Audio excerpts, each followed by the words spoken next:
الحمد لله نحمده ونستعينه ونستغفره ونؤمن به ونتوكل عليه ونعوذ بالله من شرور أنفسنا ومن سيئات أعمالنا من يهده الله فلا مضل له ومن يضلله فلا هادي له ونشهد أن لا إله إلا الله وحده لا شريك له ونشهد أن سيدنا ومولانا محمدا عبده ورسوله صلی اللہ تعالی علیہ وسلم اما بعد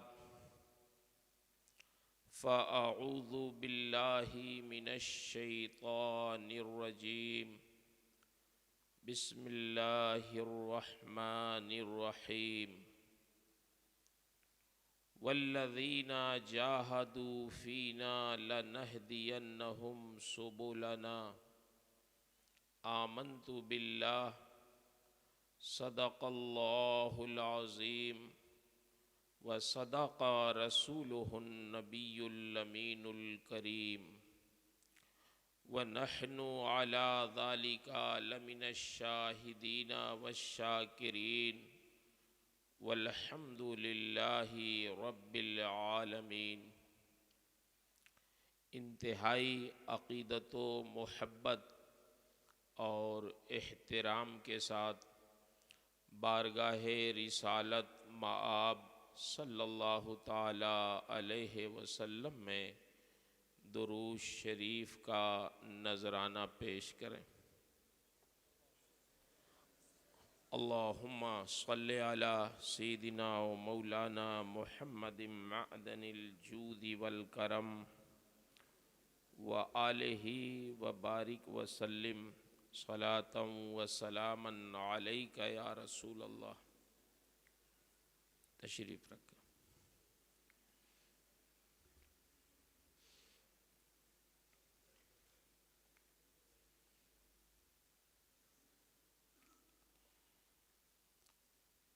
رب تعالیٰ کا بے پناہ شکر اور اس کا احسان ہے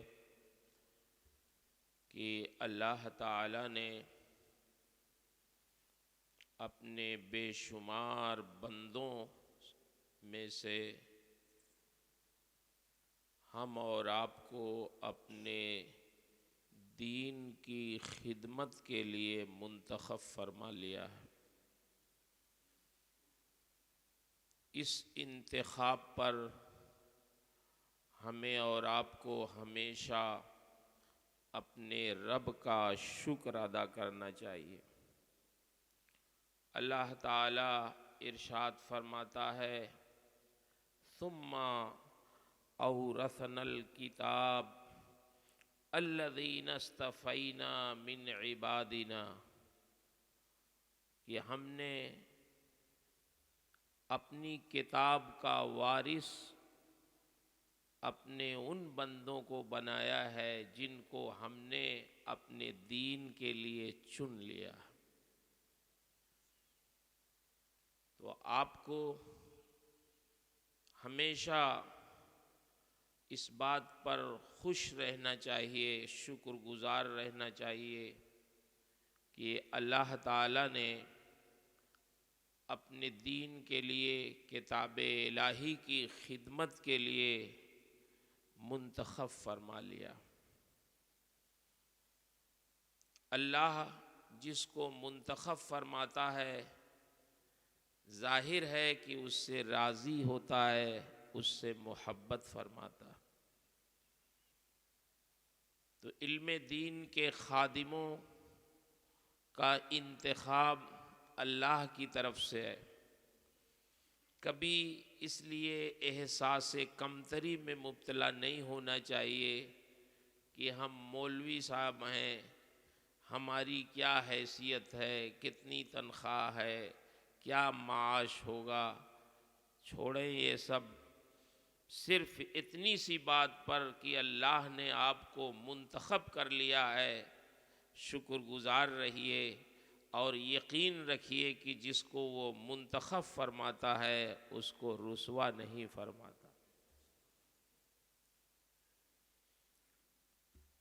اللہ ایسی محبت فرماتا ہے علم دین کے طلبگاروں سے کہ دنیا میں یہ دستور تھا، آج بھی ہے، کہ جب بڑے سے بڑے کوئی بادشاہ کی آمد ہوتی ہے تو اس کی آمد پہ لوگ بہت دور تک سرخ کارپیٹ بچھاتے ہیں جس پر وہ جوتے پہن کے چلتا ہے. یہ اعزاز بہت پہلے سے ہے.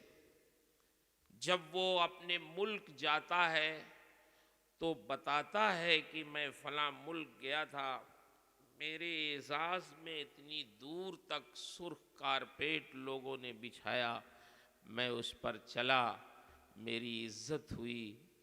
دنیا کے بادشاہوں کے لیے ان کی آمد پر کارپیٹ بچھائے جاتے ہیں، مہنگے قالین بچھائی جاتی ہیں، لیکن جب ایک طالب علم اپنے گھر سے نکلتا ہے تو اللہ حکم دیتا ہے فرشتوں کو کہ اس کے قدموں کے نیچے فرشتے اپنا پر بچھاتے ہیں.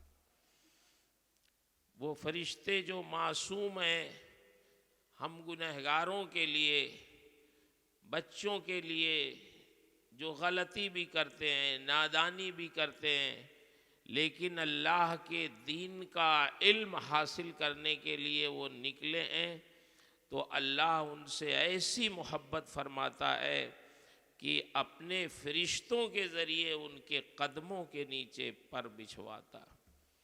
اس سے اندازہ لگائیں کہ دین کا علم حاصل کرنے والوں کی قدر اللہ کی بارگاہ میں کتنی ہے. ہم لوگ احساس کمتری میں مبتلا رہتے ہیں. نہیں، آپ ہمیشہ خوش رہیں، شکر گزار رہیں.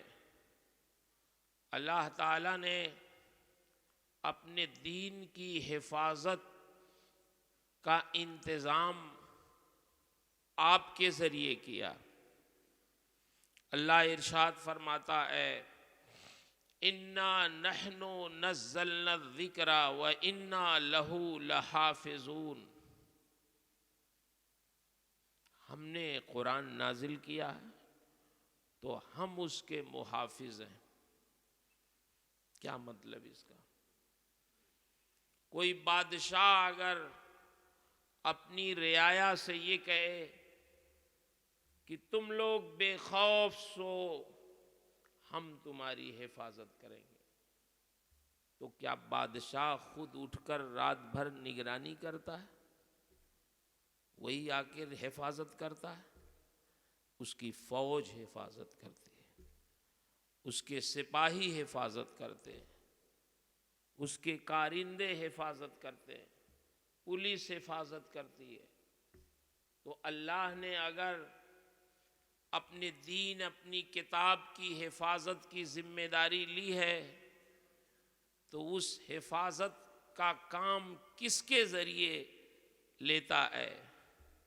اپنے انہی بندوں کے ذریعے لیتا ہے جو عالم کہلاتے ہیں، حافظ کہلاتے ہیں، قاری کہلاتے ہیں، فقیہ کہلاتے ہیں.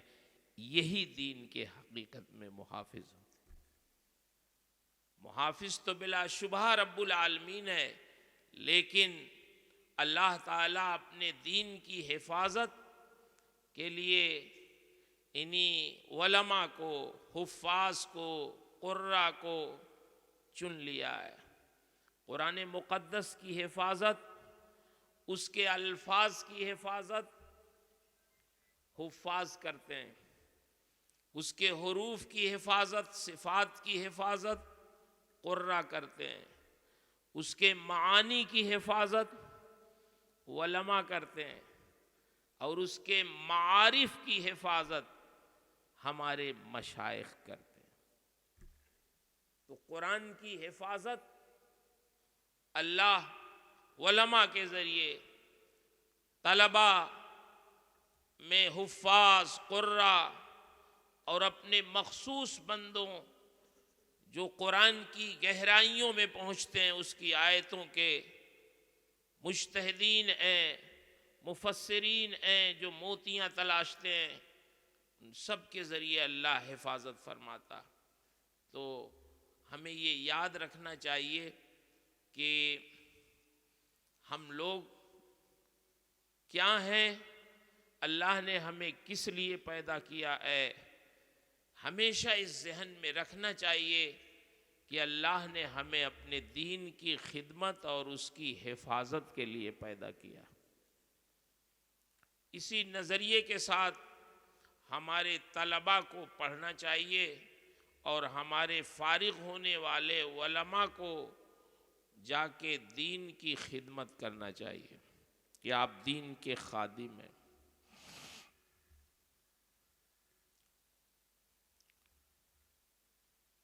البتہ دین کی علم کے حصول کے لیے جتنے راستے ہیں وہ بادشاہوں کے راستے نہیں ہیں، وہ آسائش کے راستے نہیں ہیں، وہ آرام کے راستے نہیں ہیں، وہ محنت و مشقت کے راستے ہیں۔ وہ راستے جد و جہد کے ہیں، تکلیف اٹھانے کے ہیں، شب بیداری کے ہیں، کوشش کے ہیں، محنت کے ہیں۔ اگر ہم چاہیں کہ بغیر پڑھے ہوئے بہت بڑے عالم ہو جائیں تو یہ علم کسی کی میراث نہیں ہے کہ کوئی عالم کے گھر میں پیدا ہو جائے تو وہ بھی بڑا عالم ہو جائے بغیر پڑھے ہوئے نہیں۔ من جدہ وجدہ، جو محنت کرتا ہے وہی پاتا ہے۔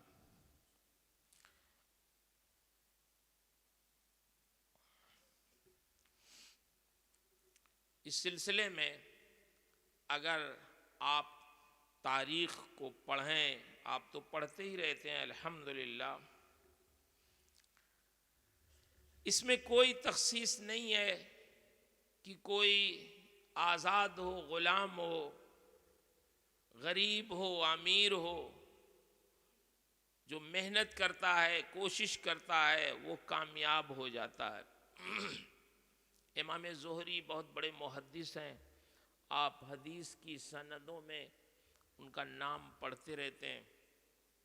امام زہری سے عبد الملک بن مروان کی ملاقات ہوئی تو عبد الملک نے امام زہری سے پوچھا کہ زہری یہ بتاؤ اس وقت مکے میں کس کی چلتی ہے؟ کون بڑا عالم ہے؟ کس کا فتویٰ چلتا ہے؟ کس کی بات پہ عمل ہے؟ لوگ کس کی بات مانتے ہیں؟ تو امام زہری نے کہا عطا ابن ابی رباح کی، یہ مکے کے سب سے بڑے عالم مانے جاتے ہیں، ان کے فتوے پر پورے اہل مکہ عمل کرتے ہیں۔ عبد الملک نے پوچھا غلام ہیں یا آزاد ہیں؟ امام زہری نے کہا غلام تھے، اب آزاد ہو گئے۔ پوچھا اچھا یہ بتاؤ یمن میں کس کے فتوے پہ عمل ہے اس وقت؟ کون ہے وہاں کا سب سے بڑا عالم؟ تو امام زہری نے کہا طاؤس بن کیسان ہیں، سب سے بڑے عالم مانے جاتے ہیں، ان کے فتوے پہ عمل ہوتا ہے۔ کہا آزاد ہیں یا غلام ہیں؟ کہا غلام تھے، علم حاصل کیا پھر آزاد ہو گئے۔ اچھا شام میں یہ بتاؤ کون ہے سب سے بڑا عالم، مفتی، فقیہ، جس کے فتوے کی طرف لوگ رجوع کرتے ہوں؟ کہا امام مکحول شامی ہے۔ کہا آزاد ہیں یا غلام ہیں؟ کہا غلام ہیں۔ کہا اچھا یہ بتاؤ اہل جزیرہ والوں کے مقتدی اس وقت کون ہیں؟ کہا میمون بن مہران ہے. کہا غلام ہے یا آزاد ہے؟ کہا غلام ہے. اچھا یہ بتاؤ خراسان میں اس وقت کون سب سے بڑے عالم ہیں؟ کہا امام ضحاک ہیں. پوچھا غلام ہیں یا آزاد ہیں؟ کہا غلام ہیں. کہا بصرہ میں؟ کہا حضرت حسن بصری ہیں. کہا غلام ہیں یا آزاد ہیں؟ کہا یہ بھی پہلے غلام تھے، آزاد ہو گئے. کہا کوفہ میں؟ کہا حضرت ابراہیم نخعی ہیں. عبد الملک نے پوچھا یہ آزاد ہیں یا غلام ہیں؟ کہا یہ آزاد ہیں. نعرہ تکبیر، نعرہ رسالت. حضرت محقق مسائل جدیدہ استاذ گرامی، مخدوم گرامی،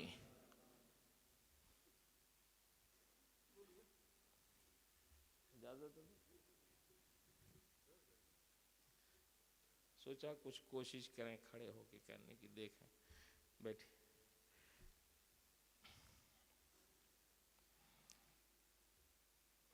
آخری سوال اس نے کیا کوفہ میں کون ہے اس وقت امام جس کی بات پر لوگ متفق ہوں، عمل کرتے ہوں؟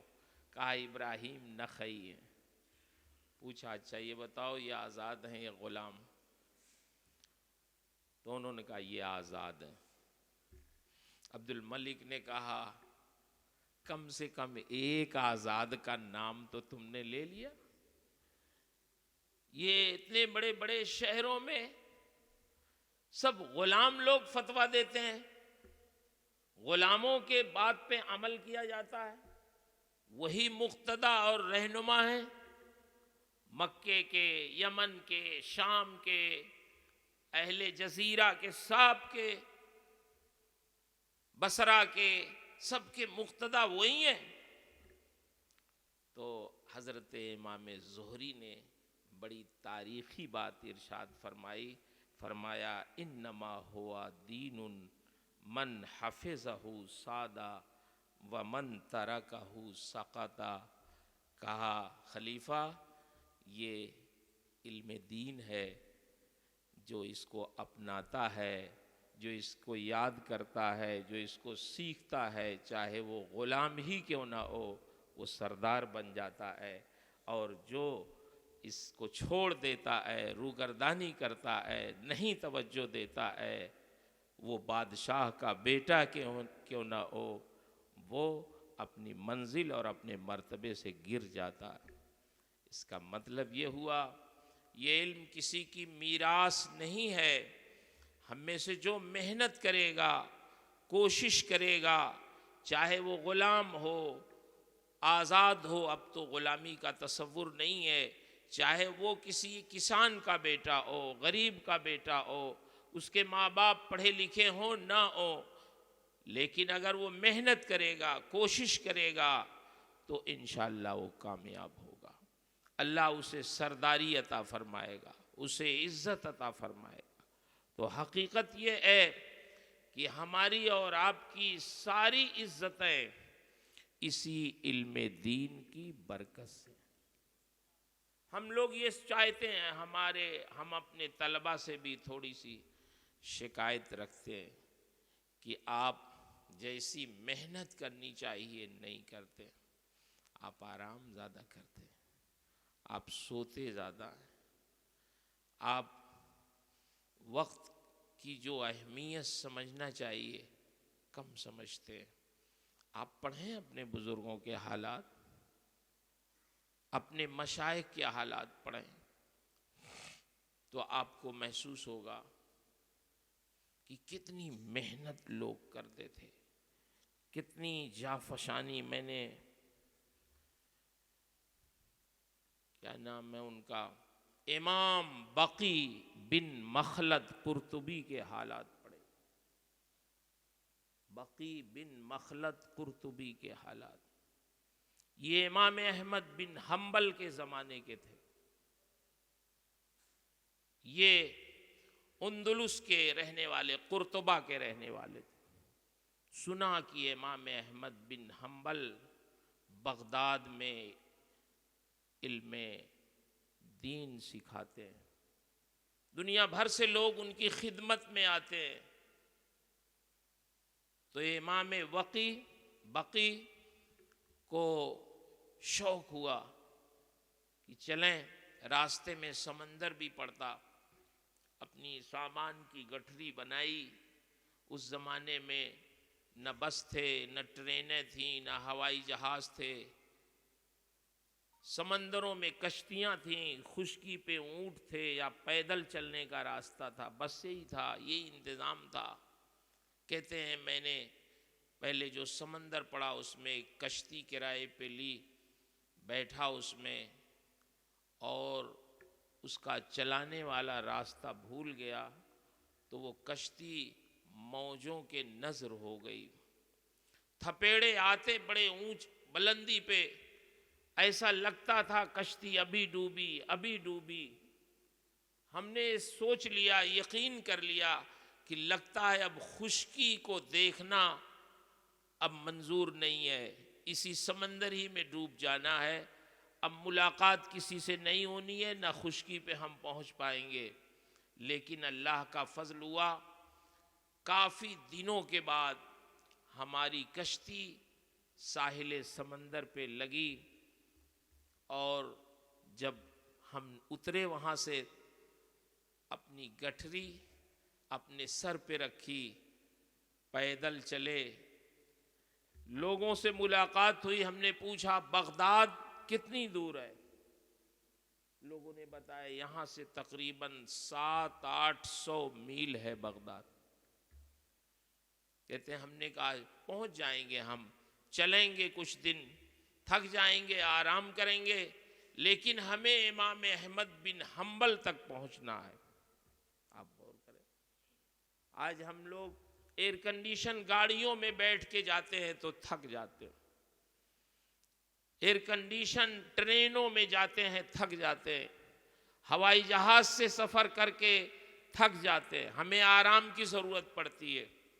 لیکن ہمارے جو مشائخ تھے، اسلاف تھے، علم دین کے طلب کے کیسے وہ شائق تھے، کیسا شوق تھا ان کا کہ سمندر کے راستے سے وہ گئے، کہنے لگے سمندر میں تھپیڑوں میں اتنی الٹیاں ہوئی مجھے کہ میں انتہائی لاغر اور کمزور ہو گیا، مگر جب سمندر سے نکلا تو میرے اندر شوق اتنا تھا کہ میں 700 یا 800 میل کی دوری پیدل طے کر لوں گا اور امام احمد بن حنبل تک پہنچوں گا۔ کہا میں چلتا رہا، جب بغداد قریب آ گیا ایک شخص سے ملاقات ہوئی، اس نے مجھ سے پوچھا کہاں سے آ رہے ہو؟ میں نے کہا قرطبہ سے۔ اتنی دوری کا سفر کس لیے کیا تم نے؟ تو میں نے کہا کہ بغداد جا رہا ہوں امام احمد بن حنبل سے پڑھنے کے لیے۔ کہا اوہو، تم بغداد امام احمد بن حنبل سے پڑھنے کے لیے جا رہے ہو؟ ایک ٹھنڈی سانس اس نے لی اور کہا تمہاری خواہش پوری نہیں ہوگی۔ کہا کیوں؟ کہا امام احمد بن حنبل کو حاکم وقت نے نظر بند کر دیا ہے، نہ وہ کسی سے مل سکتے ہیں اور نہ کوئی دوسرا ان سے مل سکتا ہے، پابندی لگا دی ہے، گھر سے نکلنے نہیں پاتے ہیں۔ اس لیے مسافر، تم جس مقصد کے لیے آئے ہو، اتنا لمبا سفر تم نے کیا ہے، وہ تمہاری خواہش پوری نہیں ہو سکے گی۔ اب میری سمجھ میں نہیں آئے، اتنا لمبا سفر میں نے امام احمد بن حنبل کے لیے کیا، وہ نظر بند ہیں، پھر تو مقصد پورا نہیں ہوگا۔ لیکن اللہ تعالیٰ کا کرم رہا، میرے دل میں جو شوق تھا وہ کمزور نہیں ہوا۔ میں نے کہا بغداد تو میں ضرور جاؤں گا، واپس نہیں ہوں گا، دیکھتا ہوں امام احمد بن حنبل سے ملنے کی کوئی صورت ضرور پیدا کرتا ہوں۔ کہتے ہیں میں بغداد پہنچ گیا۔ بغداد پہنچا تو میں نے ایک کمرہ کرائے پہ لیا، اپنا سامان رکھا، آرام کیا۔ جب سکون مل گیا تو میں نے لوگوں سے پوچھا کہ یہ بتائیں کیا اس شہر میں کوئی رسول اللہ صلی اللہ علیہ وسلم کی حدیثیں بیان کرتا ہے؟ لوگوں نے کہا امام احمد بن حنبل بیان کرتے تھے، حاکم وقت نے تو انہیں نظر بند کر دیا ہے، البتہ یحییٰ بن معین ہیں جو یہاں کی جامع مسجد میں حدیث رسول بیان کرتے ہیں۔ آپ پڑھتے ہیں یحییٰ بن معین، ناقد حدیث ہیں، فن اسماء الرجال کے ماہر ہیں۔ کہتے ہیں میں گیا مسجد میں، یحییٰ بن معین کا درس حدیث سننے کے لیے پوری مسجد بھری رہتی تھی، لوگ اپنے سوالات کرتے ان سے، وہ ان کے جوابات دیتے، لیکن ایک طالب علم کو صرف ایک ہی سوال کی اجازت ہوتی، دوسرے سوال کی اجازت نہیں ہوتی۔ میں نے ایک سوال کھڑے ہو کے ان سے کیا، انہوں نے جواب دیا، پھر دوسرا سوال جب میں نے کرنا چاہا تو جو قریب میں بیٹھے تھے انہوں نے میرا کرتا پکڑ کے کھینچا، بیٹھ جاؤ، تمہیں آداب نہیں معلوم ہے اور ایک ہی سوال کی اجازت ملتی ہے۔ میں نے کہا جو سوال مجھے حقیقت میں کرنا تھا وہی دوسرا سوال تھا، پہلا سوال میرا اتنا اہم نہیں تھا، مجھے کر لینے دو، میں بہت دور سے آیا ہوں۔ یحییٰ بن معین نے کہا یہ مسافر لگتا ہے، دور سے آیا ہے، چلو اس کو سوال کرنے دو۔ میں نے کہا امام احمد بن حنبل کے بارے میں آپ لوگ کیا کہتے ہیں بتائیے؟ تو جیسے ہی میں نے سوال کیا تو پورے مجمع پہ سکتہ طاری ہو گیا، کیونکہ لوگ ڈرتے بھی تھے کیا کہیں، غلط کہیں تو ضمیر کے خلاف ہے، صحیح کہیں تو حاکم وقت کا خوف ہے۔ یحییٰ بن معین نے سر جھکا لیا اور کچھ دیر کے بعد سر اٹھایا تو فرمایا ہوا امام المسلمین، وہ مسلمانوں کے امام اور مقتدی ہیں۔ بس مجھے خوشی ہوئی بہت ان کا جواب سن کے۔ جب درس ختم ہو گیا میں آیا، میں نے ایک کپڑا لیا اور کپڑا لے کے اپنے گھٹنے پہ میں نے باندھ لیا، ایک کٹورا لیا، پیالہ لیا، اپنی حیت ایسی بنائی کہ میرے گھٹنے میں زخم ہے، اور کٹورا لیا اس لیے کہ میں کوئی بھکاری ہوں، سائل ہوں۔ ایک صاحب سے پوچھا امام احمد بن حنبل کا گھر کہاں ہے؟ انہوں نے کہا میں تو ادھر جا بھی نہیں سکتا۔ میں نے کہا نہیں، تم دور سے چلو، مجھے اپنے آنکھوں کے اشارے سے بتا دو کہ یہی ہے امام احمد بن حنبل کا گھر، بس تم چلے جانا، میں اپنا کام کر لوں گا۔ اس نے دور ہی سے مجھے اشارے سے بتایا یہی ہے امام احمد بن حنبل کا گھر۔ وہ چلا گیا بتا کے، میں گیا، دروازہ کھٹکھٹایا، اور اس زمانے میں بھیک مانگنے کا رواج یہ تھا کہ بھکاری یہ نہیں کہتے تھے ہم بھوکے ہیں کھانا کھلاؤ، پیسہ دے دو، ہماری مدد کرو، بس وہ کہتے تھے اجرکم علی اللہ، اجرکم علی اللہ۔ تو گھر والے سمجھ جاتے تھے کہ کوئی مانگنے والا آ گیا ہے۔ کہنے لگے، میں نے آواز لگائی امام احمد بن حنبل کے گھر کے پاس، دروازے کے پاس، اجرکم علی اللہ، اجرکم علی اللہ۔ تو امام احمد بن حنبل چند سکے لے کر دروازہ انہوں نے کھولا، اور جب دروازہ کھول کے میرے اس کٹورے میں رکھنے لگے تو میں نے کہا حضور کچھ آپ سے میں بات کرنا چاہتا ہوں۔ انہوں نے کہا دیکھو حاکم وقت نے بڑی پابندی لگا دی ہے، بہت دیر نہ کرو، بتاؤ کہنا کیا چاہتے ہو؟ میں نے کہا میں اندلس سے آیا ہوں، قرطبہ سے آیا ہوں آپ سے علم حاصل کرنے، آپ سے نبی کریم صلی اللہ علیہ وسلم کی حدیثیں سنے دے رہے ہیں، رسول اللہ کی کم سے کم 1-2 حدیث سنا دیں گے تو میرا آنا وصول ہو جائے۔ اور کریں، آج ہم لوگ اس طرح برداشت کر سکتے ہیں؟ کوئی بھکاری بن سکتا ہے؟ کوئی سائل بن سکتا ہے؟ کیسی محنت کی۔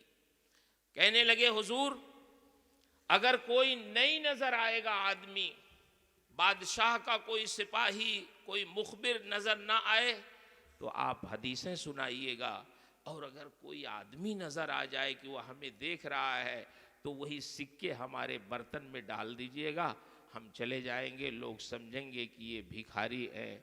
اس طرح سے حضرت امام احمد بن حنبل سے 1 سال تک امام بقی بن مخلد قرطبی نے علم حدیث حاصل کیا۔ 1 سال کے بعد حاکم مر گیا، دوسرا حاکم آیا تو امام احمد بن حنبل کا بڑا معتقد تھا، اس نے اجازت دیا اب آپ جامع مسجد میں حدیث رسول بیان کریں۔ تو جامع مسجد میں جب وہ گئے تو پوری مسجد بھر گئی ان کے اعزاز میں۔ مجھے بھی بڑی خوشی ہوئی، چلو اب آزادی ملی ہے، مجھے کہیں جگہ نہیں ملی۔ امام احمد بن حنبل کے سامنے میں کھڑا رہا، بہت دور انہوں نے مجھے پہچان لیا اور ارشاد فرمایا تمام سامعین سے بغداد کے کہ اصل علم کا شائق اور شوق رکھنے والا طالب علم وہ ہے جو کھڑا ہے، اس کو میرے پاس آنے دو۔ امام احمد بن حنبل نے مجھے اپنے قریب بلایا، بیٹھایا اور اس طرح مجھے درس حدیث دیا۔ میں عرض کرنا چاہ رہا ہوں کہ آج ہم لوگ کتنی آسانیاں تلاشتے ہیں، کتنا آرام کرتے ہیں۔ بڑے بڑے محدثین، بڑے بڑے فقہا، بڑے بڑے مفسرین نے بڑی محنت کی ہے، تب آج وہ فہرست میں نظر آتے ہیں۔ ان کی کتابیں آج ہم پڑھتے ہیں، استفادہ کرتے ہیں۔ تو علم کے طلب میں اپنے ان طلبہ سے بھی جو ابھی پڑھ رہے ہیں، اولیٰ میں ہیں، ثانیہ میں ہیں، ثالثہ، رابعہ، خامسہ، سابعہ میں ہیں، فضیلت کے لوگ تو اب فارغ ہو گئے، اب ان کا آخری درس ہے۔ آج کا یہ درس آپ کے اس دور طالب علمی، ویسے تو طالب علم آدمی زندگی بھر رہتا ہے، لیکن اشرفیہ کے اس دور طالب علمی کا آج کا یہ درس آخری درس، جو استاذ گرامی سراج الفقہا، محقق مسائل جدیدہ، شیخ الحدیث جامعہ اشرفیہ مبارک پور تھوڑی دیر میں انشاءاللہ کروائیں گے، ہم اور آپ مستفیض ہوں گے۔ آپ سے گزارش ہے کہ آپ تمام حضرات اپنے وقت کی قدر کریں اور آرام طلبی سے بچنے کی کوشش کریں۔ آپ لوگوں سے زیادہ تو ہم لوگ ابھی محنت کرتے ہیں، بولیے کرتے ہیں، آپ کے اساتذہ آپ سے زیادہ محنت کرتے ہیں۔ ایک ایک علم پڑھنے کے لیے، فن پڑھنے کے لیے لوگ سفر کرتے تھے، پہلے اپنا خرچ خود کرتے تھے، رہائش کی جگہ خود لیتے تھے، کرائے پہ انتظام کرتے، کھانے پینے، رہنے سہنے، کتابیں، روشنی، سارا انتظام وہ خود کرتے تھے۔ آج الحمدللہ ہر فن کے بڑے ماہر اساتذہ آپ کو پڑھانے کے لیے موجود ہیں۔ ایک ایک استاذ آپ کے جامعہ میں ایسے ہیں جو علم میں بھی ماہر ہیں اور متقی اور پرہیزگار بھی ہیں۔ میں تو دیکھتا ہوں کتنے ایسے اساتذہ ہیں آپ کے جن کی تکبیر اولیٰ بھی نہیں فوت ہوتی ہے۔ تو ساری چیزیں مہیا آپ کے لیے، کمرے ہیں رہنے کے لیے، روشنی کے لیے، بجلی، جنریٹر 1 گھنٹے میں میرے خیال سے 22 یا 27 لیٹر تیل کھاتا ہے۔ آپ کی تعلیم و تربیت کے لیے، آپ کے پڑھنے کے لیے، اساتذہ پڑھانے کے لیے، رہائش کے لیے کتابیں، لائبریری، مختلف علوم و فنون کے ماہر اساتذہ. اب اس کے باوجود بھی اگر آپ نہیں پڑھیں تو آپ مجھے بتائیں پھر کمی کس کی ہے؟ کل 2.5%، آپ کو شاید معلوم ہے یا نہیں معلوم ہے، کل 2.5% بچے عربی مدرسوں میں پڑھتے ہیں، بس 2.5%. اس 2.5% میں بھی اگر نہیں اچھے عالم بنے تو پھر امت مسلمہ کا کیا ہوگا؟ مجھے بتائیں. آپ احساس کمتری میں بالکل نہ رہیں. یہ علم دولت کمانے کا نہیں ہے. یہ علم دولت حاصل کرنے کے لیے، منصب حاصل کرنے کے لیے، عزت اور شہرت حاصل کرنے کے لیے نہیں ہے. آپ کو اس لیے پڑھایا جا رہا ہے، آپ کے والدین نے اس لیے داخل کیا ہے، آپ کے مادر علمی نے اس لیے پڑھایا ہے کہ آپ کو اللہ کی رضا کے لیے دین کی خدمت کرنی. اللہ کے رسول ارشاد فرماتے ہیں من تعلم علما لغیر اللہ فلیتبوا مقعدہ من النار. جو علم اللہ کی رضا کے علاوہ کے لیے حاصل کرے کہ میں اس سے کوئی منصب حاصل کروں گا، میں اس سے شہرت حاصل کروں گا، میں اس سے دنیا کماؤں گا، نذرانہ بٹوروں گا، اکٹھا کروں گا، دولت سمیٹوں گا، لوگ میری عزت کریں گے، میری واہ واہی کریں گے، میرے لیے کھڑے ہو جائیں گے، میرے لیے نعرے لگائیں گے. اللہ کے رسول فرماتے ہیں فَلْيَتَبَوَّأْ مَقْعَدَهُ مِنَ النَّارِ، تو اپنا ٹھکانہ جہنم بنا لے. تو بہت اخلاص کے ساتھ کام کی ضرورت ہے. میں اپنے ان بچوں سے جو فارغ ہو رہے ہیں یہ عرض کرنا چاہوں گا، درسگاہوں میں بھی میں نے آپ سے عرض کیا، پھر یاد دہانی کراتا ہوں. آپ کو دستار تو دے دی گئی ہے، جبے پہنا دیے گئے ہیں، سند بھی دے دی جائے گی، لیکن ہم میں سے کوئی بھی عالم نہیں ہوا ہے. اعلیٰ حضرت کے ارشاد کے مطابق عالم کے علم کے عالم بننے والے دروازے پر ابھی کھڑے ہوئے ہیں. اب آپ کو پڑھنا ہے، غور کرنا ہے. ماں کی گود سے لے کے قبر کی منزل تک پڑھنے کا ٹائم ہے. جب آدمی یہ سمجھ لیتا ہے میں عالم ہو گیا، مجھے اب پڑھنے لکھنے کی کوئی ضرورت نہیں، میں تو اب عالم ہو گیا، اب پڑھاؤں گا. پڑھانے کے لیے بھی پڑھنے کی ضرورت پڑتی ہے. آپ کے اساتذہ آپ کو دن میں پڑھاتے ہیں، آپ نہیں مطالعہ کر کے آتے ہیں، آپ ویسے ہی چلے آتے ہیں، لیکن آپ کے اساتذہ آپ سے زیادہ محنت کرتے ہیں. وہ راتوں میں مطالعہ کرتے ہیں، جو آپ کو پڑھانا ہوتا ہے اس کو دیکھتے ہیں اچھی طرح تاکہ آپ کے ذہن میں نقش ہو جائے. وہ محنت کرتے ہیں، وہ آپ کو سمجھانا چاہتے ہیں. آپ نہیں مطالعہ کرتے لیکن وہ مطالعہ کر کے آتے ہیں، آپ کو پڑھاتے ہیں. تو یہ علم آسانی والا نہیں. آپ جب جائیں پڑھانے کہیں تو سب سے پہلے تو یہی ذہن میں رکھ کے جائیں کہ ہم دین کی خدمت کے لیے آئیں. اور جب دین کی خدمت کے لیے جائیں گے تو جانتے ہیں پھر آپ اپنی حیثیت ہر دم نہیں دیکھیں گے. بات لمبی ہو جا رہی ہے لیکن میں اپنے استاذ گرامی سے اجازت لیتے ہوئے ایک بات عرض کرتا ہوں. نعرہ تکبیر، نعرہ رسالت. وہ دیہاتی آدمی تھا، اس کو آداب بھی بہت نہیں معلوم تھے، نہ اس کے پاس اسباب تھے. تو اس نے فوراً جلدی سے جب پہنچے تو خوش ہوا، مولوی صاحب آ گئے، بوریا بچھایا اپنا اور کہا مولوی صاحب تشریف رکھیے، بیٹھیے اس میں. محدث سردار احمد صاحب بیٹھ گئے. طالب علم کو بڑا برا لگا جو ساتھ میں گیا تھا کہ ہمارے حضرت کو بوریے پہ بیٹھا دیا. بتائیے، حضرت نے فرمایا بیٹھو، تم بھی بیٹھو. خیر وہ بھی بیٹھا. شام ہوئی، اس نے محلے میں لوگوں کو جا جا کے بتایا کہ فیصل آباد سے مولوی صاحب تشریف لائے ہیں، میلاد ہے ہمارے گھر، آپ لوگ نماز عشاء کے بعد آئیے گا۔ بلایا، اپنی بوریا، اپنی پلا جو اس کے پاس تھی بچھایا، لوگوں کو بیٹھانے کے لیے اپنی لالٹین جلایا، محدث صاحب کو کھانا کھلایا، تقریر ہوئی۔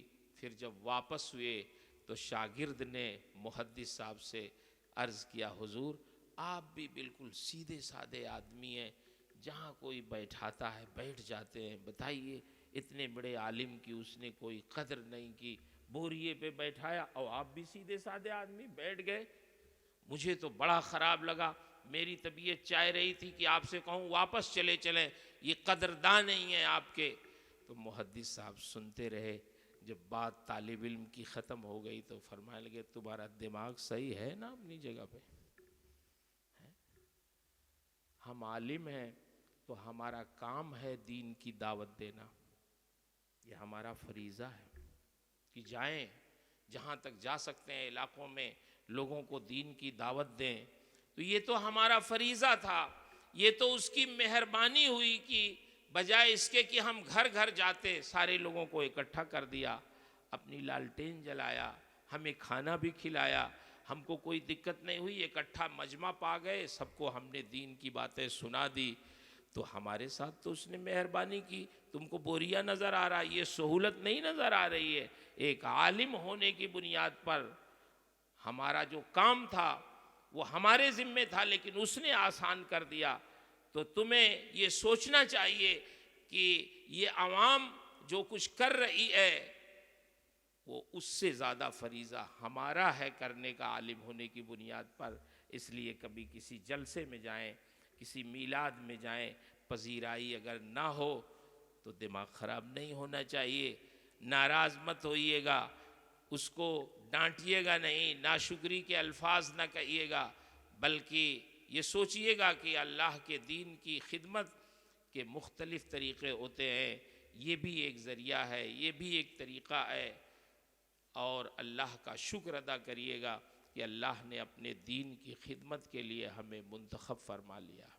اس پر ہمیشہ شکر گزار رہیں اور اپنے مادر علمی سے محبت کریں، اپنے اساتذہ سے محبت کریں، اپنے ساتھیوں سے محبت کریں، امت مسلمہ سے محبت کریں، درد رکھیں ان کا، اسی درد کے ساتھ آپ زندگی گزاریں تو انشاءاللہ آپ کامیاب رہیں گے۔ ہماری اور ہمارے سارے اساتذہ کی دعائیں آپ کے ساتھ ہیں کہ اللہ تعالیٰ آپ کو ہر میدان میں کامیابی عطا فرمائے، دین کا خادم بنائے رکھے، دین کی خدمتوں کی خوب توفیق عطا فرمائے، اور اس راہ میں جو مشکلات ہوں اللہ آپ کے لیے آسان فرمائے۔ میں نے جو کچھ بھی عرض کیا اس میں جو حق ہے، ثواب اور صحیح ہے، وہ سب میرے رب کی طرف سے ہے۔ میرے بیان، میری تعبیر، میرے سمجھانے میں جو بھی غلطی اور کمی ہے وہ سب میری طرف سے ہے۔ اللہ تعالیٰ مجھے حق کہنے، حق سنانے، خود حق پہ قائم رہنے اور حق کی نشر و اشاعت کی توفیق عطا فرمائے۔ وآخر دعوانا ان الحمدللہ رب العالمین۔ اب انشاءاللہ جو اگلا پروگرام ہے وہ نظم اجلاس بتائیں گے، اور انشاءاللہ ہم لوگ